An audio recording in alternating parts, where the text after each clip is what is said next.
Hey guys, Soldier for Life here with another deck profile for you guys this time around with RaidRaptors. Yeah, I am really hyped for this deck. I cannot wait for it to come out here. This is my build that I've been playtesting. It works pretty well.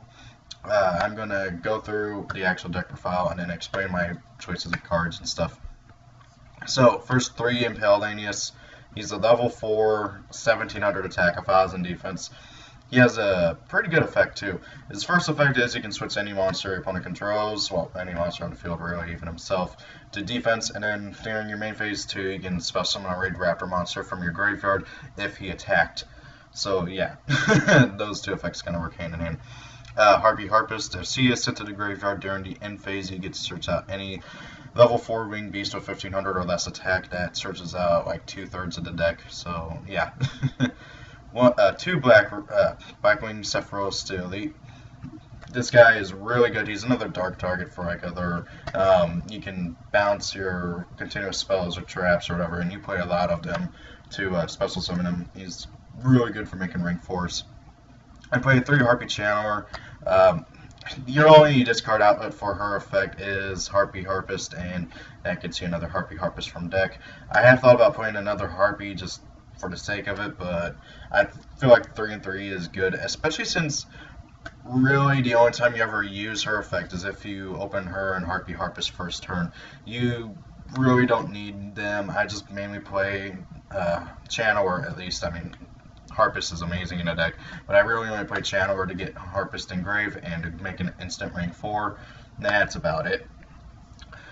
3 Vanishing Aeneas, this guy, he summons another one, and another, and another, and another, and another, and another, and then before you know it, you got a full field of rank 4 exceeds. 3 Mimicry Aeneas, this guy is pretty cool. He basically, if he's summoned during the main phase, he can increase the levels of all RaidRaptors you control by 1, and during the main phase, if he was sent to the graveyard that turn, you can banish him, search out any RaidRaptor card from your deck. Spell, trap, monster, whatever. 1 other darkness, like 3/4 of the deck is dark, and the entirety of RaidRaptors are dark, so really good draw card. 1 Regeki, 1 Fool's Burial, 2 MST, 3 of the new rank up magic. Basically, what this card does is during your turn, you can rank up in a RaidRaptor Exceed into another one. It's basically your standard rank up during your turn. But during your opponent's turn, you can target 1 Exceed monster they control with no Exceed materials. They control of it, then rank it up into a RaidRaptor monster with 1 rank higher. Really, really good card. Can just basically clear your opponent's board. Well, not really entirely, but it can get rid of a problem Exceed that's just been giving you problems, like I don't know, Dante or something. Like as they're going into main phase 2 after they did their, well, not even main phase 2, after they used their second Exceed material, you can just take their Dante, rank it up into a Force Strix or a Rise Falcon. Really, really nice.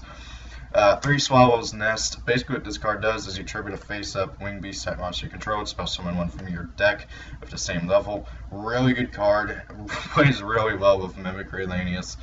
And helps you dodge stuff like Bottomless Trap Hole or Torrential or other annoying reactive cards that people use on summons, like Dimension, what was it called? Dimension Slice, I don't know. It's a trap card, you discard a card, target a monster, banish it, and every copy of it in the grave.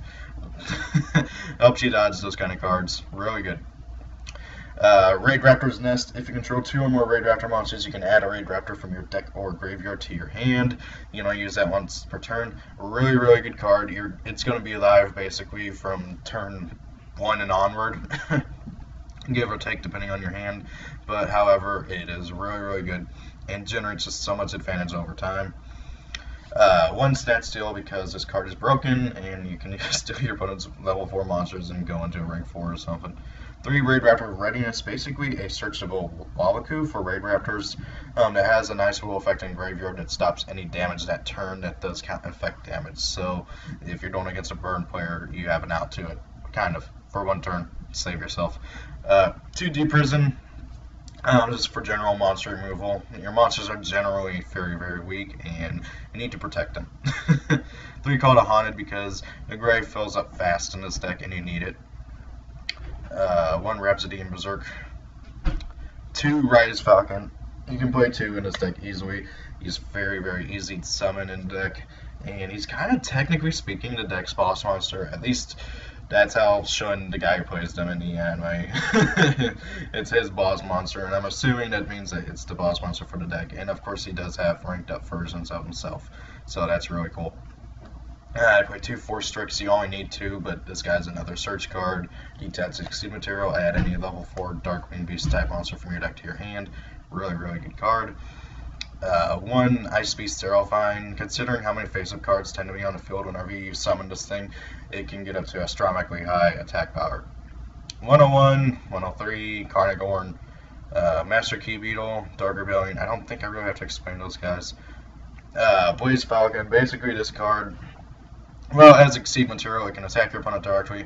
When this card inflicts damage to your opponent, well, by battle, you can target 1 monster your opponent controls, destroy it. Once per turn, you can detach one Exceed Material from this card, destroy as many spell summon monsters your opponent controls as possible, and if you do, inflict 500 damage for each monster destroyed by this effect.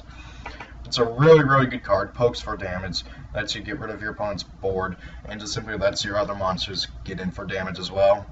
Generally speaking, this tends to be the first monster you attack with if you have it out. He is very easy to summon with Mimicry Lanius and by ranking up either of these guys into him. And then we have Revolution Falcon. I played 2 of him. Only ever summoned him once, I will be honest, but however, he is well worth it. Basically, once per turn, you can detach Exceed Material from him, and he can attack all spell summon all monsters your opponent controls once each. At the start of damage step, if this card battles a face-up spell summon monster, that monster's attack and defense becomes 0.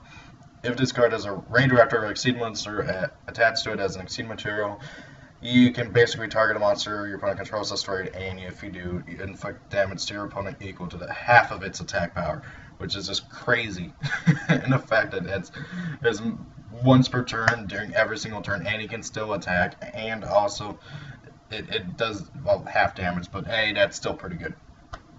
Anyway, so what this deck basically is, it's a rank 4 spam deck. It searches a lot. Arbus searches for something. Mimicry Lanius searches for something. This technically searches for something. This searches for something. This becomes a search card. This is a search card. Everything's a search card, basically. It's just crazy. I swear, half the time I feel like I'm playing like a Winged Beast version of Spellbooks with this deck. It's crazy how much this deck can search and how fast it can search. Plus, also, if the rumors are true, Tribute Lanius searches out the rank ups, which is just really, really good. I hope that effect is true, in which case I'm taking out Channel or putting him in. Anyways, guys, not much really else to say about this deck other than that it is really good. It's really fun to play. I don't think it's going to be tier because it really pretty much dies to back row, but then again, nobody's playing back row right now, so who knows. Anyways, guys, I hope you enjoyed. Rate, comment, subscribe. Have a great day. Tell me what are your opinions on RaidRaptors? What do you think I should change around in the deck? And have a great day. See ya.